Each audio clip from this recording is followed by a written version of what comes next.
The show can't start until we crack open a bottle of Revelton.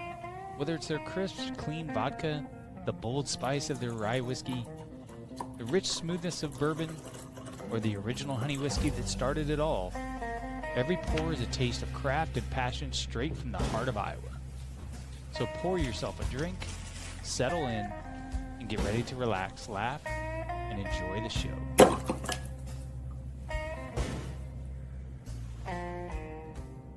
Hey, it's Andrew Downs. I'm proud to support Three Beards Media, and I would love to work with you. If you need merchandise for your company, organization, band, softball team, whatever, I can help. From name brand apparel to promotional items, large orders or small, online stores, and more, I can help your brand stand out. AKC Marketing is local, based in Johnston, and we are an employee-owned business, so our costs are low and our turnaround times are fast. But most importantly, we give you personal service to make sure you get exactly what you're looking for. Email me at andrew@akcmarketing.com or find me on social media, and let's make some cool stuff together. Now sit back and enjoy this Three Beards Media podcast.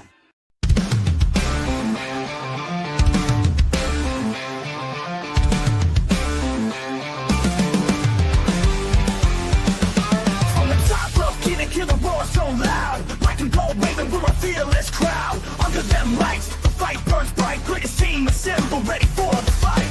We stand tall, we stand true. Every game, every play, got the Hawkeye view. Legends rise, and we all knew that the black and gold's coming straight for you.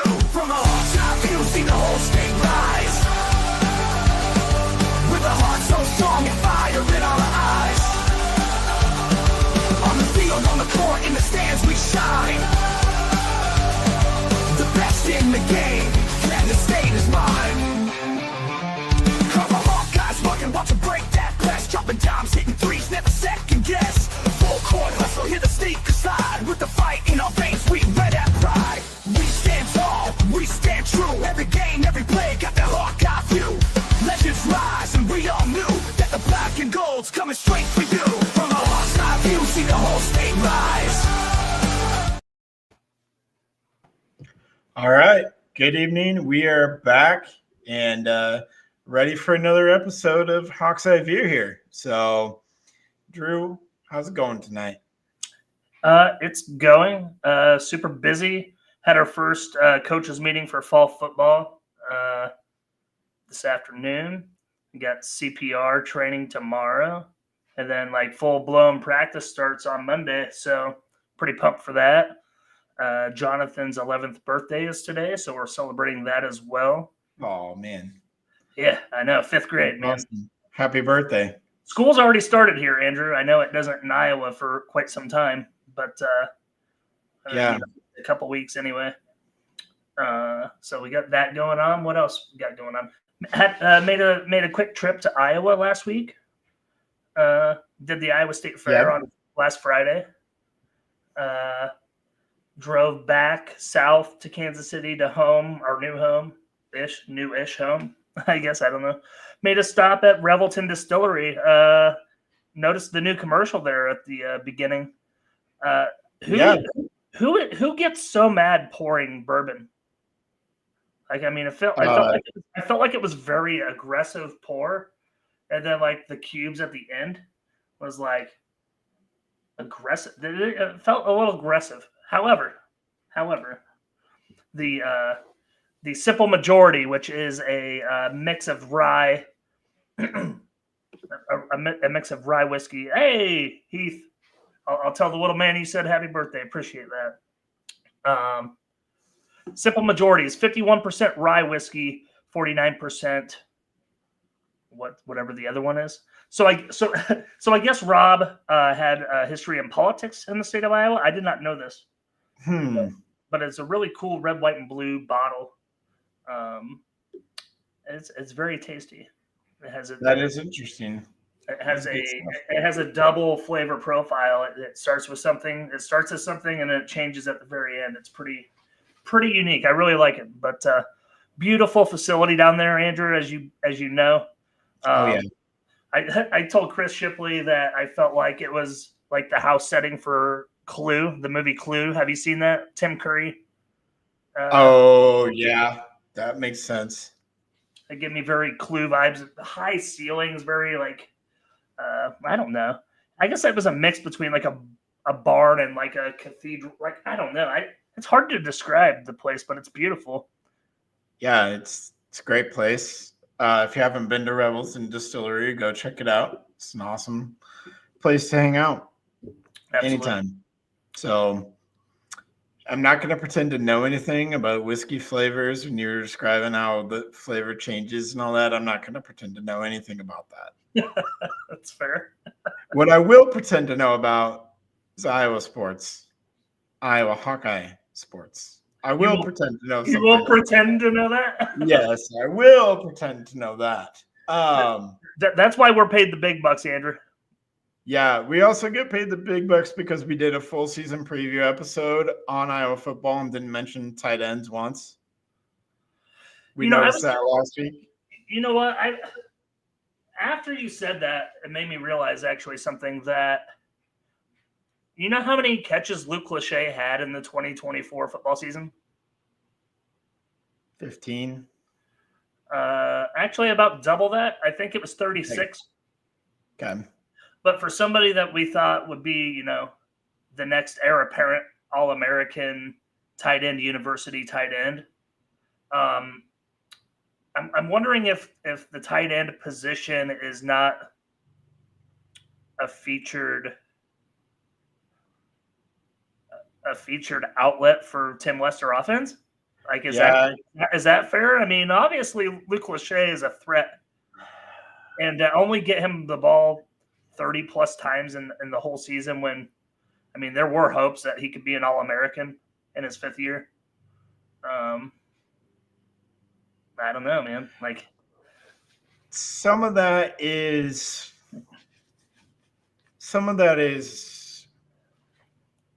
on the quarterback play of last year. A lot of that is actually, I would say. So I'm going to hold off on saying tight ends aren't a feature of the Lester offense because we need more evidence. I know that the Lester offense is kind of like, the way it's been explained to me is an amalgamation of Shanahan and the 49ers, LaFleur and the Packers, McVay and the Rams. The Packers use the tight ends quite a bit. So do the 49ers. They use their tight ends well also. So yeah.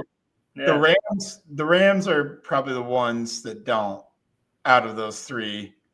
They do different things with Puka Nacua, who functions in some of those ways that a tight end would. So I think it's just a matter of how the personnel that we had last year and how it was utilized. I mean that's fair. Look at the tight end heavy classes that the University of Iowa had with, Henry Krieger-Coble, George Kittle, Noah Fant, like those kind of seasons. Like, I don't think any of them had like 40 plus catch seasons. They probably did. Yeah, but I think there's going to be a bigger emphasis on wide receivers, obviously, in the Lester offense. As long as the team gets first downs, Andrew, I really don't care where the ball goes. Touchdowns is what we're going for. Touchdowns. Yeah, we're going for touchdowns, man. So, but we'll mention it. Ostrenga and Ortworth are probably the guys that are going to play the most. After that, DJ Voname, who was a walk-on, is now on scholarship, will probably be that third guy. Hopefully we're not going that deep.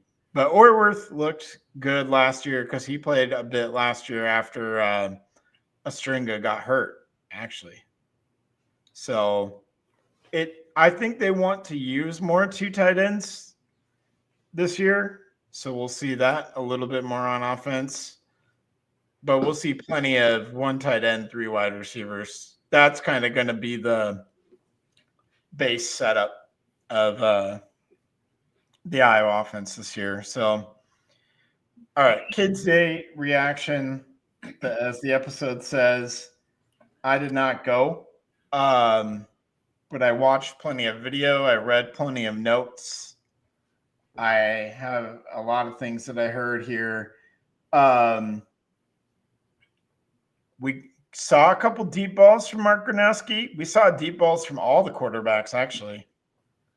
We saw them all complete deep balls.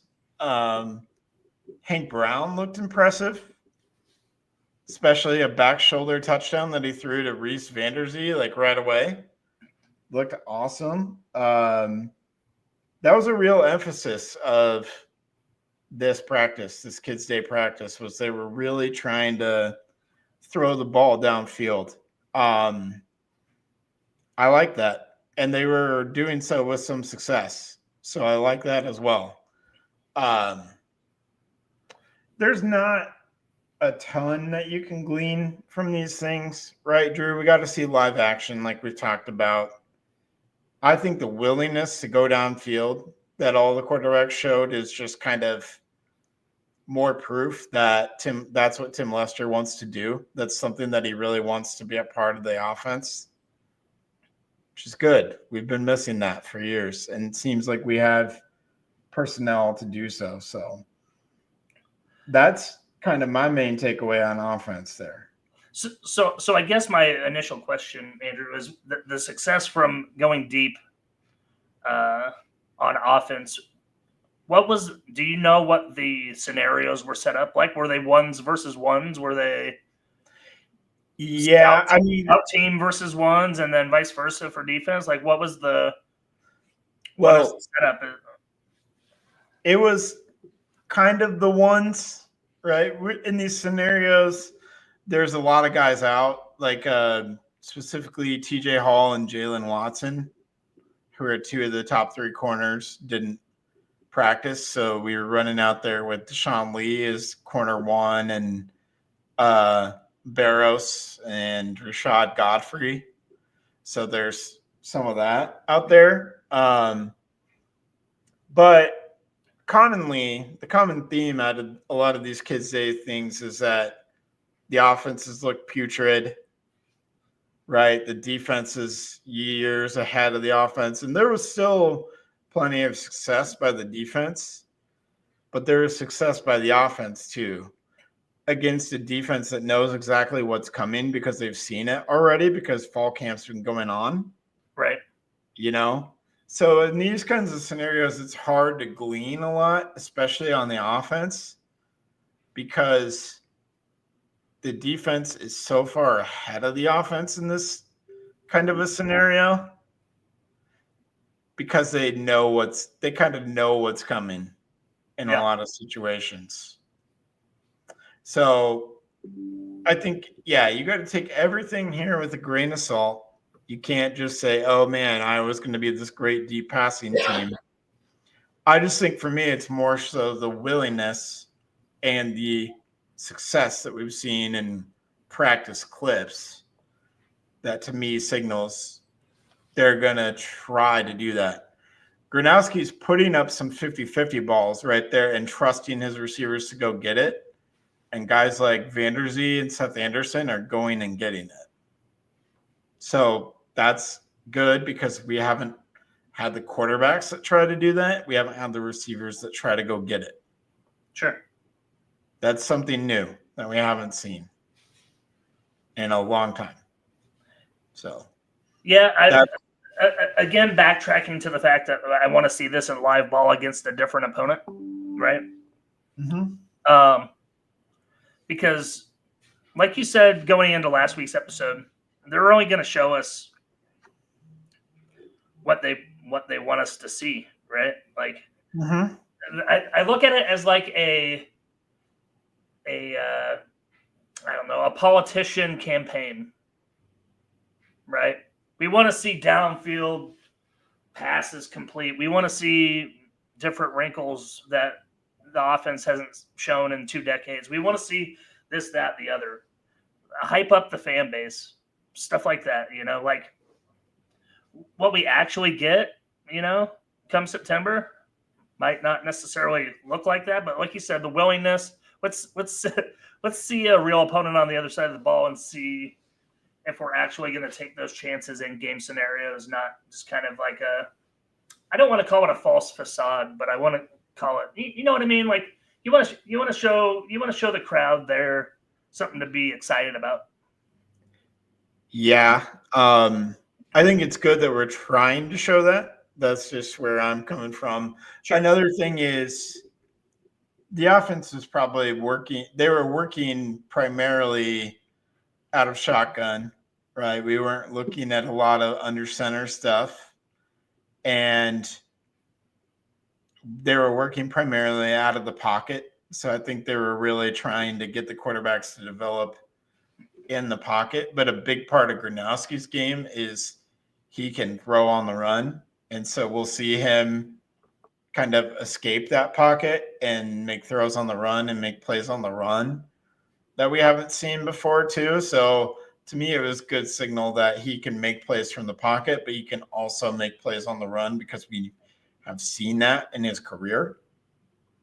So he's going to be doing that at Iowa. And so again, that's just another element of things. That's why I think it was vanilla, but the passing game had success. Like you compare it to last year, Mark Gronowski looks like a Heisman contender compared to Cade McNamara last year. Not saying that he is, but he looks like that. Sure. So, and again, encouraging that Hank Brown had a bad spring, having a great fall camp. Hecklinski came in the summer, having a great fall camp, showing some things right away. So like we said last week, going to be a great battle next year between those two. The other thing was Moulton and Washington were out. Patterson played a little bit. We got to see Xavier Williams run with the ones. A lot of people are excited about him. And we got to see true freshman Nathan McNeil, who apparently is lightning fast and also strong. People are throwing out Akram Wadley comparisons, but he's bigger than Wadley. And it sounds like as a true freshman, he might be too good to keep off the field. So we might see a true freshman running back that we didn't even mention in last week's episode. I knew he existed, but I didn't think he would play at all. I thought he was for sure going to redshirt, but if we see him and he shows real flashes, I think this running back room is very deep, man. Because I like Moulton. I like what Patterson does. I like what Washington can do. And the things that I've heard about Williams and McNeil, it's not like we need them, but it sounds like we have the guys there. If somebody goes down, it sounds like we aren't going to miss a beat, really, on offense from the running back spot. Well, the good news about redshirting in football, though, is you can play up to 4 games without losing a red shirt, right? So, a third of the season really, like you said, if it comes down to it, like you need somebody to plug and play, they can go do that. Or you just let them run, rough shot and then the non-con and see what happens. Get them some carries, get them some real life gameplay, perhaps in the second half of some of these lower tier non-con games where should be well in hand, right? Right. Play them up to 4 games, so you might as well, I think. Yeah. Another thing that is coming out here, like in Kirk talking to the media this weekend and also on Monday, he's kind of approaching this with a lot more air of confidence than I've heard him approach it with before. Like he's speaking with a lot of confidence about the offense, about his quarterback, about Kirk's never going to come out and say, yeah, we're going to be great. He's not going to puff his chest out, beat his chest or anything like that. But usually he talks about how much they have to work on and there's a lot of things they have to clean up. And we aren't hearing that kind of talk from him. about the offense. We are hearing Gronowski's a great leader. He makes the right plays. He makes the right decisions. We're hearing a lot of that kind of talk. So Kirk's got a confidence, I think, that we haven't seen in quite some time. It's just a little note to file away there, Drew. Just interesting to me. It was definitely more positive comments coming out of this Kids Day than last. I mean, even like I can't remember what show I was listening to earlier this week where Kirk Ferentz was kind of like, "Oh yeah, this is where we expected Cade McNamara to be at this point in the season." Like he wasn't surprised by a 7 for 21 for whatever, what was it, like 19 yards and a couple picks or whatever in last year's Kids Day when he was just awful.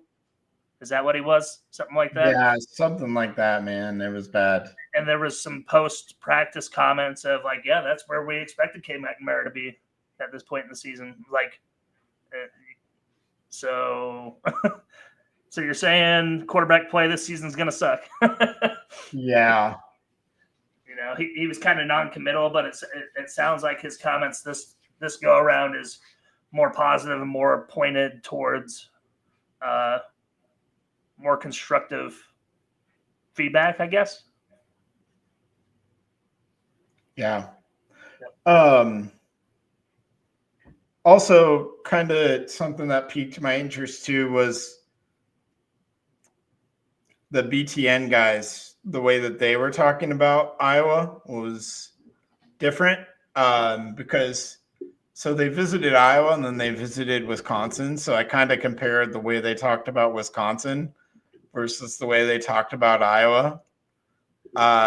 There's kind of like with Wisconsin, there was kind of quotes from the BTN guys of, well, this is the hope. This is the hope. Or with Iowa, there's a lot more declaration of like Dave Revson saying the offensive line is going to be elite. They're back to being elite. Jake Butt saying Mark Gronowski is as dynamic of a quarterback as he can remember. He also called Iowa tight end to you. Yeah, and he's from Michigan. So that should tell you something. Let's see, Lester said that his 3 best linemen on the team returned. And he's calling in those 3, he's saying Logan Jones, Dunker, and Cade Pieper. So he's saying that Cade Pieper is better than Colby or Richmond, who both got drafted. So we have at least 3 guys that are going to be drafted. So saying that the offensive line is going to be elite, though, that kind of catches my attention because I feel like when Iowa's at their best, right, Drew, it's when the offensive line and the defensive line are good. Absolutely. Those are both perceived strengths of the team this year. Both perceived strengths. Wide receiver group is by far the most improved group on the team. So, again, that just kind of lines up with what we've heard from Chad Lysico, Scott Docterman, David Eichholt, Sean Bach, all those guys and others that I'm not mentioning. They've talked about how the receivers have kind of stepped up. So I think that's all just lining up for me too. But people outside the program are saying it too. Yeah, that's big. So, I mean, a non-football related note, Aaron Graves' girlfriend / fiance is expecting. So like they're expecting a child and getting married after the season. That what I understood from the Monday coverage. I had no idea. First off, he had a girlfriend, let alone expecting. So good for him. That's exciting. Yeah, that is exciting. And he's going to develop dad strength. So he's going to get even stronger. Yeah. He's going to be developing dad strength as the season goes along. So best of luck to his opponents. That's right.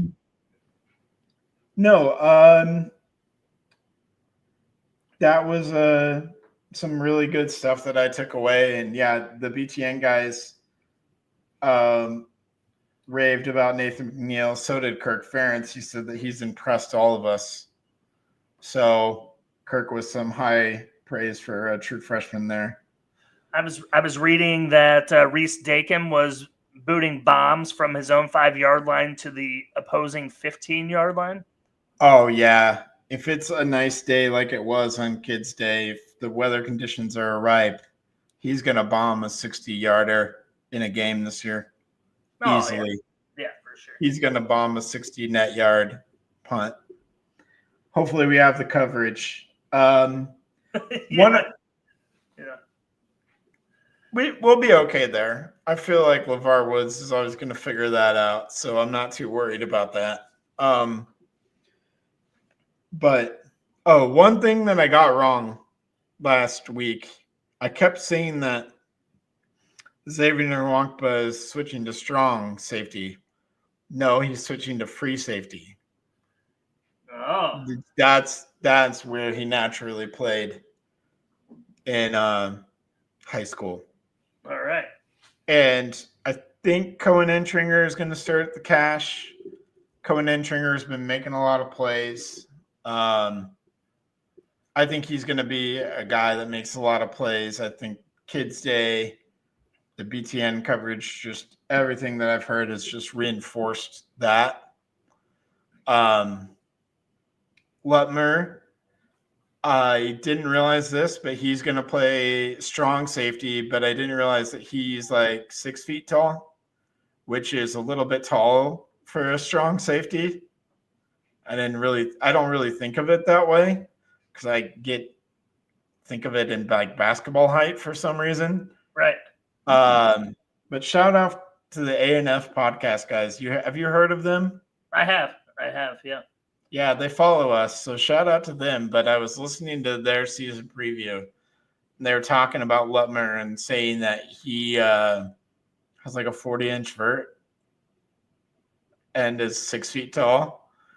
And some of his basketball highlights remind you of Cooper DeJean, but they were pointing out that Lutmer, Nwankpa, Entringer, they all have pretty good coverage skills. That's actually what they're all three kind of known for, is their coverage skills. Entringer is probably more of the hard hitter, which is why the cash is probably better for him. Right. So I think that's interesting to me too, because it sounds like our safety group is probably going to be one of the more athletic safety groups that we've had in a while. No offense to Castro or Schulte. Those guys got the most out of their talent, but they weren't maybe the athletes that Lutmer and Entringer are. So, or X at the free safety can be more athletic, rely more on his athleticism there. So, I don't know. That seems like something that's encouraging to me too, Drew. Well, going into the season preview last week, I mean, that was the position group that we were concerned with the most on the defensive side of the ball, right? So, hearing that it sounds like that we are more athletic at those positions where we need to be the most athletic on the field, if arguably. So it sounds like we have better athletes there, is what you're saying, and yeah, I think that's good. I think that's good because we're gonna see a lot of talent on the offensive side of the ball to keep everything in front. Well, Phil Parker, if you remember last year during the BTN thing, he talked about how he was concerned about the secondary and the corners, and we all poo-pooed it because we said, Phil, you're just trying to motivate them, and it turned out that Phil was right, that there was some concern there. But this year he said something of like he is very excited about the potential of his secondary. So to me, that means that kind of as the season progresses, this unit's going to get better and better. Kind of as the season goes on, they may start at a certain point that we as fans maybe don't like. But it seems like we have guys that are going to figure it out as the season goes on. And by the end of the year, should be a lot better. So that's I mean, I'll take improvement from beginning to end. That's for sure. Yeah. We didn't see that last year. We saw kind of drop off. Maybe even regression as the season went on. Yeah, I would say there was definitely some regression there. But we've heard a lot about the progression of Entringer and TJ Hall specifically. And then we've heard about how X is a lot more comfortable at free safety. We still have the question of the other corner. And that's kind of where we're at and where we're going to probably be at for most of the season defensively. Sure. So, left tackle. That's kind of the one big thing I skipped over. Trevor Lauk started. It sounds like Trevor Lauk is the kind of the slight favorite. Has kind of pushed away for the job right now, with Jack Dotzler kind of right behind him. And so this is Trevor Lauk's first year as a left tackle at the college level, starting at the college level. I think we're going to see he's going to get the first crack at it. I'll be interested to kind of see how long of a leash he gets, Drew. I think that's going to be something to watch kind of all season, is if he struggles at all, are they going to pull him right away? Who are they going to shift out there? Are they going to put Dotzler in? Or are they going to shift Bryce George? He's kind of the other guy that's been thrown out there. I really don't know. So I think that's going to be something to monitor all season. You know, those early season games, I don't know if it's just me or I'm missing it, but I don't see a lot of replacement of personnel in the middle of the game, barring injury. Like, I feel like if they've been inserted at kickoff, if they are healthy, they will play 60 minutes. Like, I don't know if I've seen offensive line specifically have been just outright replaced mid-game. We kind of flexed Nick DeYoung in a little bit last year in certain spots at guards. We have some of that with George too. Okay. We also feel good about White and Jones. So when Bo Stevens is back, we kind of have backup options at the guard spots that we feel good about. The problem, I think, is going to be left tackle. And I think against Albany and UMass, that's probably when we're going to see them maybe split some time with Lauk and Dotzler. Maybe. I mean, that would be the time to evaluate, I think. That's what they're going to do. But I think against like Iowa State in week 2, they're probably going to pick one of the guys and go with it for the whole game. Yeah. So, yeah, like you say, you don't want to be rotating offensive linemen. But for the most part, for 4 of the 5, we won't be rotating anybody. If the 4 other guys are healthy, they're all out there. Yeah. The whole game. So, defensive line as good as advertised, causing a lot of problems for the offense with 4, which is good news. That is good news.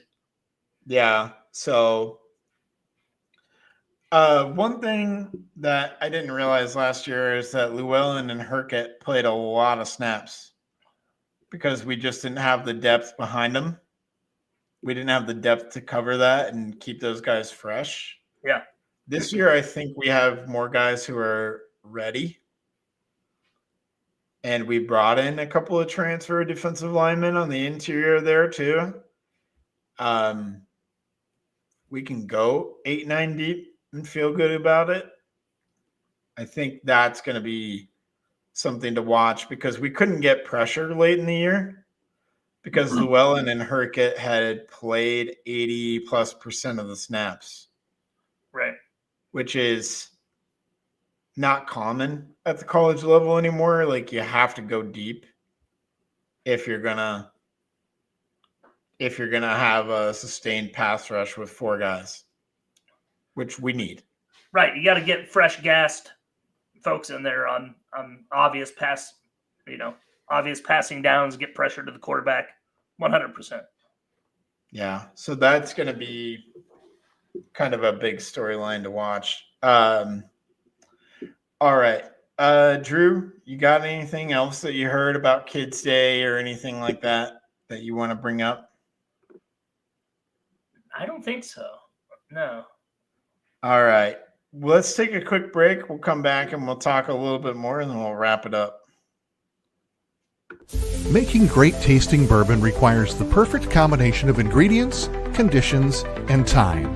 The longer it rests, the better it tastes. Revelton Distillery's new single barrel bourbon is made from 80% corn, sourced 100% from Iowa farmers. And unlike mass-produced bourbons, each barrel of Revelton's single barrel bourbon is unique, proofed on when it tastes best. As they like to say, it'll be ready when it's ready.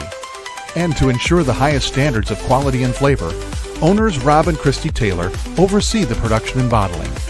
Every single barrel. Iowa born, Iowa aged, Iowa bottled. Try the new single barrel bourbon from Iowa's own Revelton Distillery. ReveltonDistillery.com.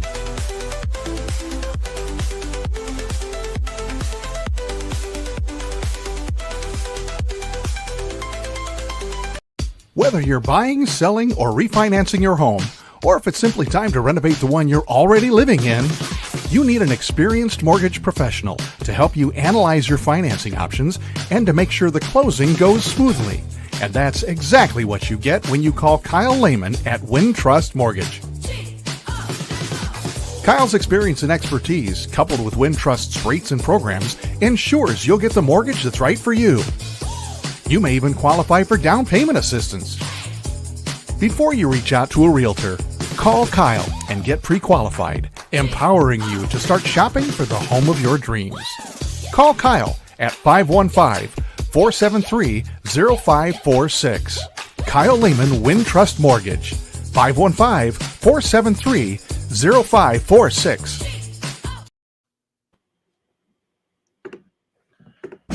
In 2023, a crack Green Beret named Dan Douglas retired his military command and promptly escaped to a full-time career in real estate. Today, this man is wanted by home buyers and sellers who want to survive the process without spending a fortune.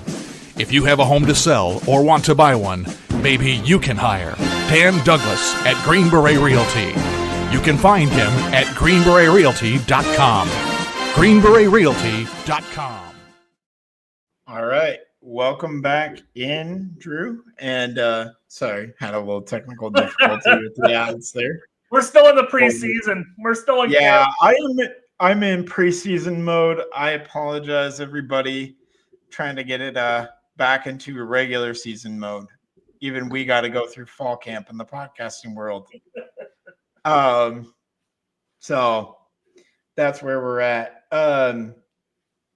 One other note I wanted to touch on defensively, linebacker Carson Sherrar and Jaden Harrell. I think Carson Sherrar looks really good, is what I've been told.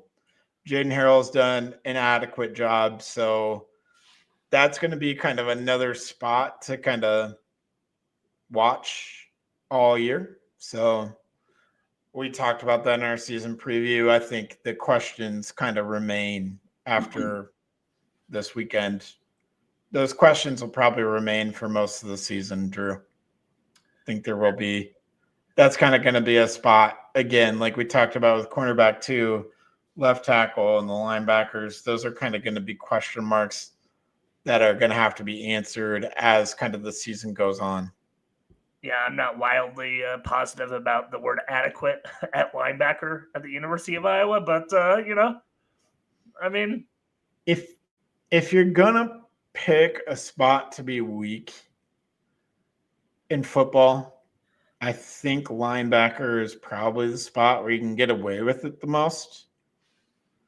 I mean, if you're talking about the 3 levels, sure. Yes. But it's just not something that we're accustomed to as Iowa fans. of having I'm not going to use the word substandard. Average. We're not used to a linebacking unit that isn't just phenomenal. I'm not saying the guys currently on the roster can't get there. Maybe they can. Maybe they'll do something that impresses us during the season. But maybe they'll be just good enough for this defense to play well as a unit, and that's fine. Yeah. You know, that's fine. They don't need to be individual studs and NFL prospects necessarily for us to get back. And also, Seth Wallace didn't want to go after a linebacker in the transfer portal. He said, "That's interesting." He's a great linebackers coach. A lot of the credit for all the linebackers that we think about when we think about Iowa linebackers of the recent past all goes to him. So if he's confident in his guys that he has on campus, I think we got to roll with it at this point. Yep. I just need to see some live football, man. I mean, we're getting so close.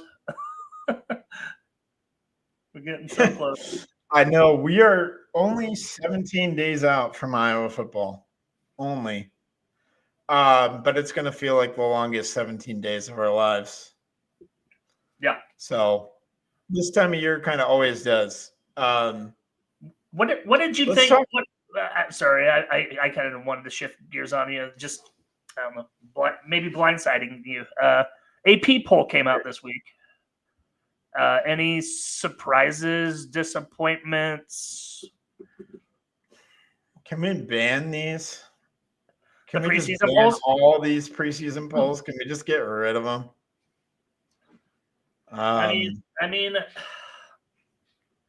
there was a good point on the Monday Murph and Andy show from Iowa Everywhere, where by and large, these preseason polls, you're going to see teams in the top 10 be unranked at the end of the year. You're going to see teams that are in the top 10 that aren't ranked at all, maybe at the end of the year.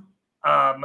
But by and large, the national champion has been in one of the top 6 of the AP top 10 poll, top 25 poll. I don't know, like forever since college football playoff expanded. Yeah, since the college football playoff started. Yeah. Yeah. So one of the top 6 AP top 6 teams has won the championship. So, I mean, it's been a pretty good predictor of the champion.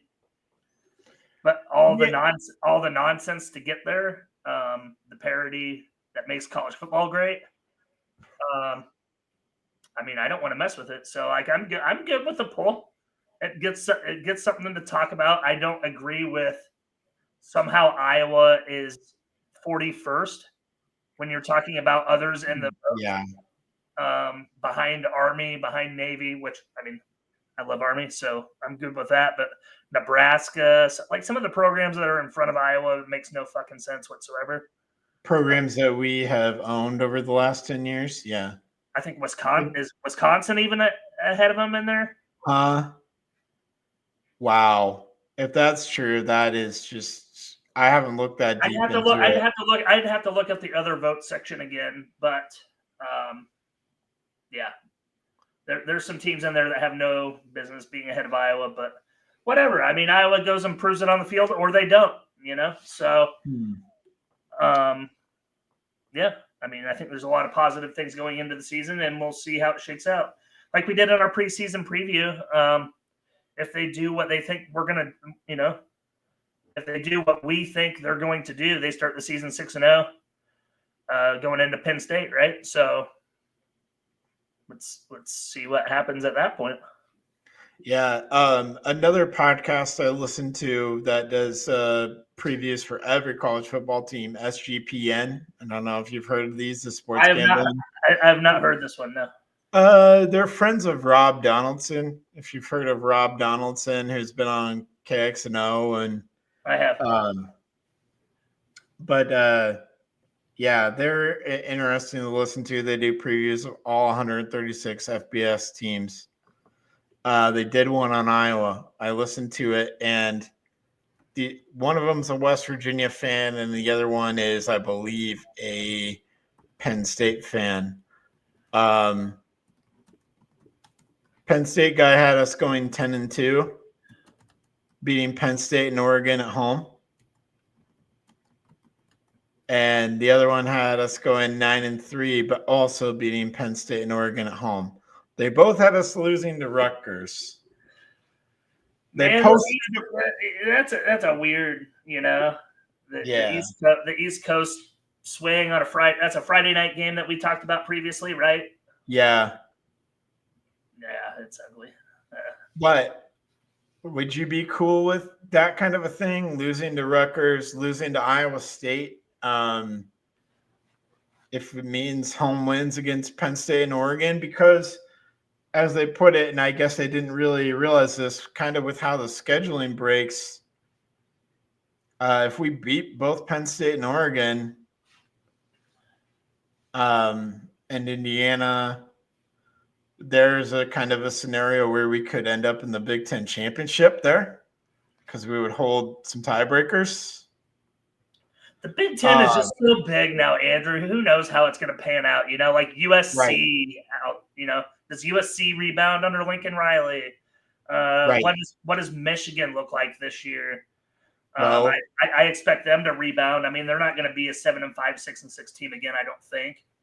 I expect Washington to be pretty good, and I think that a lot of that is based off of Washington's schedule. So I mean, Iowa had that kind of schedule in 2015, right? That just lined up perfectly. Never played anybody. Yeah, we played in the Big Ten West, sure, but that's just you play who's on the schedule. That's how it worked out. It's not like they It's not like they ducked teams on purpose. It was just how they built the schedule. So, but yeah, we talked about this. We have a tough schedule, but all the toughest games primarily at home. Sure. So that is one thing that we have going for us. So if we have it going at home this year, we could see some big upsets. But they were very confident about Iowa beating Oregon. They were actually saying there's no way Oregon comes into Iowa and wins. That would be interesting for sure. But yeah. Hey, give me about 90 seconds, buddy. Okay. Yeah, let's do it. All right. Anyways, I'm just saying there's getting to be some noise, some positive hype outside of the program. That's something that I don't know quite how to deal with there, but I love it. People who know college football are talking up Hawks, talking up Gronowski. So my hype meter is raised to the roof. But yeah. Maybe we can shift gears a little bit, Drew. I don't know if you can hear me. Drew had to step away for just a little bit. But we can't ignore basketball season. Basketball season's going to be coming up here. Some summer workouts and stuff just kind of wrapped up. And sounds like the Iowa men's team is just working on some things. They're putting in a lot of good work in the weight room. I think that's something that is different from the Fran McCaffrey area. They're really trying to put more of an emphasis on that in their diet. That's just going to be something to watch kind of as the years progress in the Ben McCollum era, is how do guys develop physically, because we're going to see them develop in that way. I know that Coach McCollum has invested a lot into the strength and conditioning program.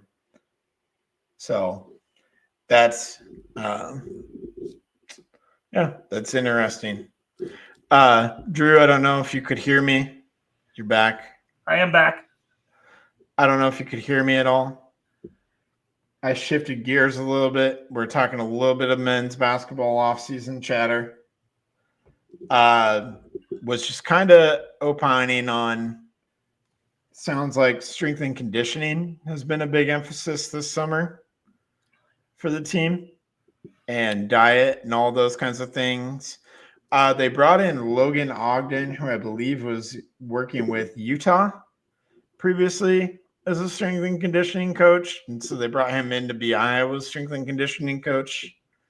I didn't even know we had a strength and conditioning coach under the previous regime. I don't know if we did. So that's just something that I heard kind of from the chatter that's been going on about Iowa basketball this offseason, is that emphasis has been huge for this team. They're putting a big emphasis on the physical aspect of basketball. Those are interesting words when you're talking about Iowa basketball, right? Because you think the Fran McCaffrey era of finesse basketball, shooting, I don't know, just finesse and shooting, I guess, for lack of defense. I'm not, like you said, like I'm not sure who the strength and conditioning person was under Fran McCaffrey, but I didn't see much strength built over the courses of people that were there 3-4 years. Right. And then, Fran loved to play 9-10 fucking people. So like, what did we know about conditioning other than, the Murray twins recently? I don't know, Bohannon, I guess, because you had to have him out there. He was your best shooter, perimeter-wise.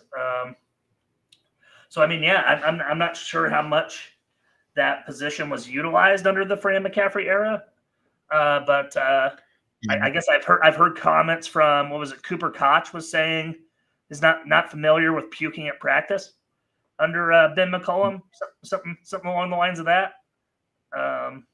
Yeah, heard in the last month or two, which is good. I mean, it's a mentality, it's culture, it's resetting the standard of what it's going to take to win with the previous D2 dogs, may I say? Plus some notable additions. Hausen, Fulgaris, mainly among those. Yeah. Also, a guy that's that might play a little right away as a true freshman. There's actually a couple. Trevin Urick from Valley, the 6'11" kid that was going to go to UNI, might play. Sounds like he's, speaking of physical conditioning, sounds like he's put in a lot of really good work on transforming his body and getting it ready for Big Ten play. And it sounds like Tate Sage, who was kind of a late addition in the recruiting class as a freshman, kind of came in a little bit more college ready. And then we landed Trey Thompson. I don't know if we talked about this yet, but I don't think so. This just happened like last week, right? 4-star? Not last week. It was more like a month or so ago. But we beat out Purdue for Trey Thompson, Purdue and some others. And he chose to enroll early as well. And he's 6'8", 6'9" guy who can shoot, handle the ball. So tell me what choosing to enroll early means for the squad or for the player, Andrew. What does that necessarily mean? Does it mean he's eligible sooner? Yeah, he basically forgoed his senior high school year to be a college freshman. And that has happened around Iowa college sports recently as well, right? I think Iowa State had a player or two that did that. Iowa Riley Mulvey did that, but this is different, Drew. This guy is more highly touted, shall we say. He was top 50 if he remained where he was. He was a top 50 recruit. He's still like a top 100 guy when he bumps up a class. This is a different breed of recruit. This is a good recruiting battle for Ben McCollum to win right off the jump, not even having played a game yet. He won a recruiting battle against Matt Painter. So that's a good sign. There's also a lot. Since you brought his name up, is there a more overrated program and coach than Purdue and Matt Painter? How many fucking times are they going to be in the top 5 and then not get to a Final Four? Well, prepare for it again this year. Yeah. They're the top rated team in a lot of people's book. Yeah. So and they won't make the Final Four either. So well, they did that 1 year with Edey. They did make the championship. But he put him on his back, that whole fucking team. Yeah. Yeah, but don't get me wrong. Braden Smith a well-balanced team. Braden Smith is the truth, though. Don't get me wrong. I think this is one of the more talented Purdue squads, but the proof is not proof is not in the pudding. You know, the results. It is. Trust me, Purdue is going to be bonkers this year. But we'll keep it on Iowa. It's all right. Sounds like they're kind of working with Howard on handling the ball. Isaiah Howard. That's kind of the next step in his development, is being able to handle the ball, being able to catch and shoot consistently. Sounds like Howson's been great in that regard. He's been awesome. There's plenty of shooting on this team. I think you're going to see a lot more scoring than you did with the Drake squad. Just a lot more scoring. There's going to be a nicer pace with this team offensively. It's not going to be such a grind. It's not going to be a grind. No, because on that Drake team, the only shooters you had were Sturts and Mascari. Well, this year, the only non-shooters you kind of have are Banks and Munoz on the Iowa squad. Everybody else is a shooter. Some kind of a shot. Watching that Drake team last year, that was kind of charming watching him grind it out like that, though. Like what they did to Missouri in that first round, and I was there. I mean, just wore them the F down, man. Like, it was just beautiful to watch. Intense basketball. Right. They're still going to be capable of doing that. But I think they're going to be capable of putting the ball in the basket too. And I think it's going to be a good thing. I don't know if I can say too much, maybe. But I was doing their research with the guy who just got cleared to play his final year of basketball.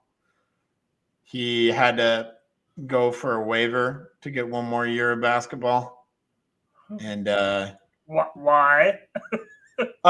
He played 5 games as a freshman at Chicago State, and he needed to get the fact that he played 5 games as a freshman cleared with the NCAA, essentially. So you can redshirt with 4 football games out of 12, but 5 basketball games out of 30, you need permission? Apparently. Apparently, Drew. Make it make sense. I don't know. I'd have to do some more digging on the situation there. But if it sounds like there's some mutual interest there, it's kind of an interesting time to be adding someone to the team. But this team kind of needs another guard wing combo kind of player, or they could use one. And that's exactly what this guy would be. And he's also a Missouri Valley guy. So he would be.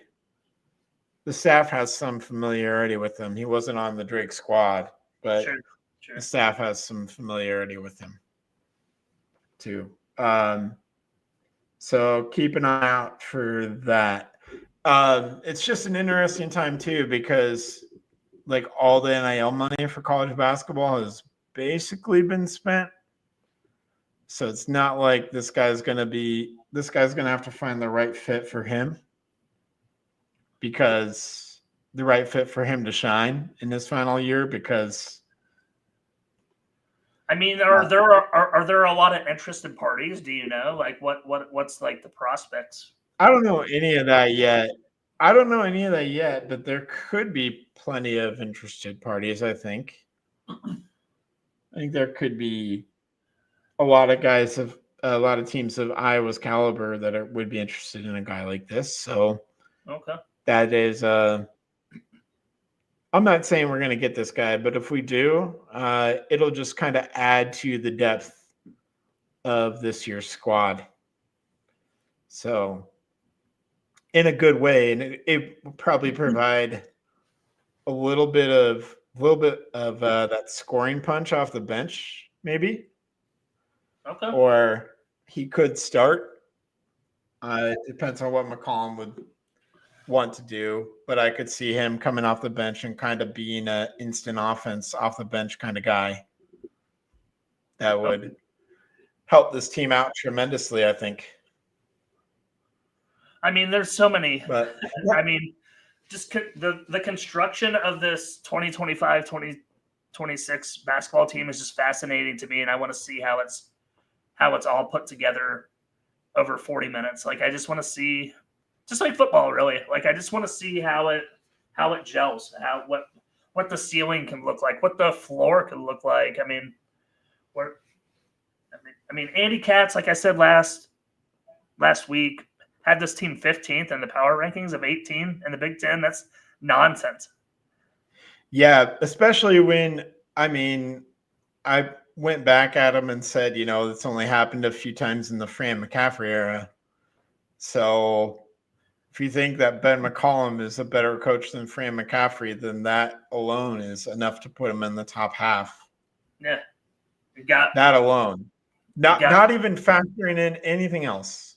Yeah. You got a top 5 transfer portal point guard. Yeah, that alone, I mean, top 10. If Fulgaris had let his recruitment go on, and if Howson had let their recruitments go on a little bit further, those guys would have been highly sought after too. They were, actually. In fact, the rumor is that Howson turned down a 7-figure deal with an SEC team to come to Iowa. Oh. So, because he thought Iowa was the best fit for him. So there's that. But yeah, I'm excited. There's a lot to be excited about. NFL Hawks. You want to talk NFL Hawks real quick? NFL Hawks. Yeah, go ahead. There was a nice. I don't know what is the opposite. What is the football equivalent of posterizing a guy? Caleb Johnson posterized Travis Hunter last week.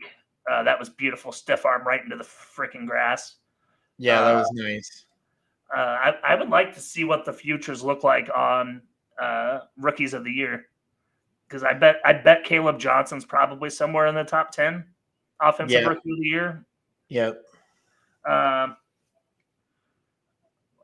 Cooper DeJean's looking to come off a good, come back to sophomore season. Hopefully there's not a slump there, but I was going to talk the linebackers.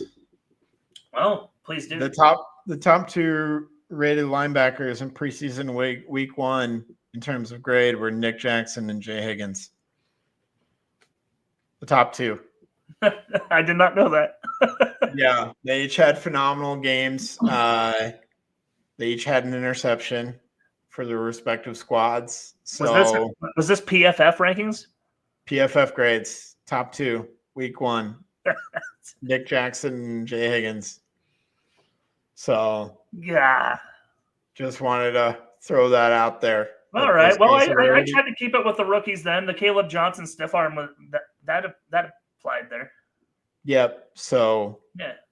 those two guys looking to make a squad, doing well for themselves in week 1, going a long way towards maybe making the squad there.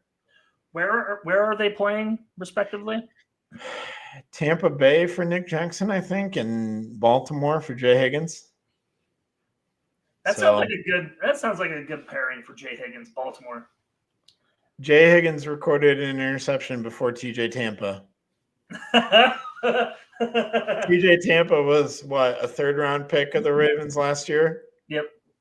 Jay Higgins, undrafted linebacker out of Iowa, recorded an interception in the NFL before TJ Tampa. Mark it down. Suck it. I'm so sorry. I'm so sorry, Side of the Storm, and all the Iowa State people may be listening to this. We're not sorry. Yeah, okay, I'm not. All right. Women's basketball recruiting. We can touch on that briefly. McKenna Wolitsko is going to make a decision probably sometime in early September. And her last visit before she makes her decision is going to be Iowa. So read into that what you will. But it sounds like it's down to Iowa and South Carolina. And South Carolina just picked up 2 5-stars at her position. I'm not saying, I'm just saying. So McKenna Wolitsko, top 10 recruit in her class. Small forward, power forward type. Potentially coming to Iowa. Sounds like we're back in play for Jenica Lewis as well from Johnston. It sounded like we were out for a while and now we're back in. Why was that? It sounded like she was intrigued about going out of state for a while. But I don't know what recently changed. She was also very close with Raina Harmon, who left to be the head coach of Florida Gulf Coast. But I think with the new additions to the staff, I think potentially those newer people on the staff for Jan Jensen were able to contact Jenica, form a good connection, maybe get us back in that race there. So that'll be interesting. I hope that comes to fruition because she's a 5-star shooting guard as well. Would pair nicely next year with Addie Deal. So there's recruiting, but also looking forward to this year's women's team. It's going to be different again. But I think we're going to see a lot of young talent, Drew, this year for the women. Addie Deal and Layla Hayes, I think, are both kind of the 2 true freshmen that I think you're going to have to watch that are going to play a lot right away. Off Addie Deal specifically, but I think Layla Hayes is going to back up Ava Hayden. I think Ava Hayden's probably going to start next to Stolke. Deal. And then I don't know. Feuerbach is back. So probably Feuerbach. Maybe Chit Chat, right? The transfer from Georgia Tech. So then somehow you got to factor in Emily Rodriguez, who's like a guard forward combo. It's going to be an interesting year for the Iowa women. It's going to be – I also think there's the potential that you could go really big in certain scenarios with Hayden and Hayes, 6'5" and 6'7", on the court at the same time. That'd be interesting. That would be interesting. I think there's certain scenarios where you can or maybe should do it against certain teams. Yep. So that will be something to watch as well. But we'll do season previews on all those teams, but I wanted to kind of just drop some basketball notes in the bucket there. Absolutely. All right, Drew. Anything you got before we get out of here for the night? There's nothing on the top of my tongue. No. All right. Well, we will come back next week, Wednesday. I'll be honest, I don't know what we're going to talk about. Maybe we're going to get some more fall camp buzz. Maybe there will be some recruiting developments to talk about. Maybe there'll be a Next 2 week. deep. Oh, maybe there will. But also maybe we can start looking at Albany, getting locked in on Albany. Oh, baby, it's going to be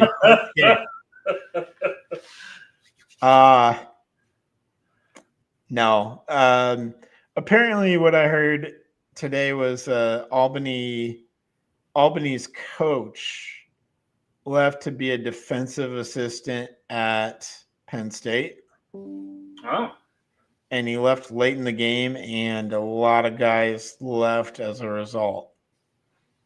So Albany is a program in turmoil. So not that they were some great team to begin with, but they're dealing with a lot of change. We'll see. We'll see. Early preview of the Albany game says you and I will be playing by the fourth quarter. We'll be suiting up. If we're near Iowa City, we could suit up. Oh, God.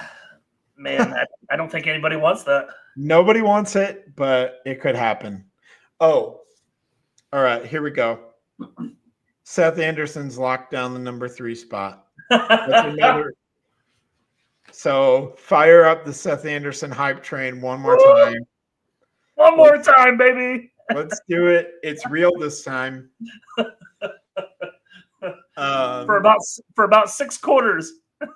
No, seriously, I do hope it's real this time because we've seen some good plays from him in practice. I know.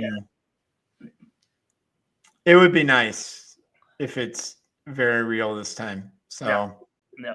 But I digress. With that said, thank you all for listening. Have a great night and go Hawks.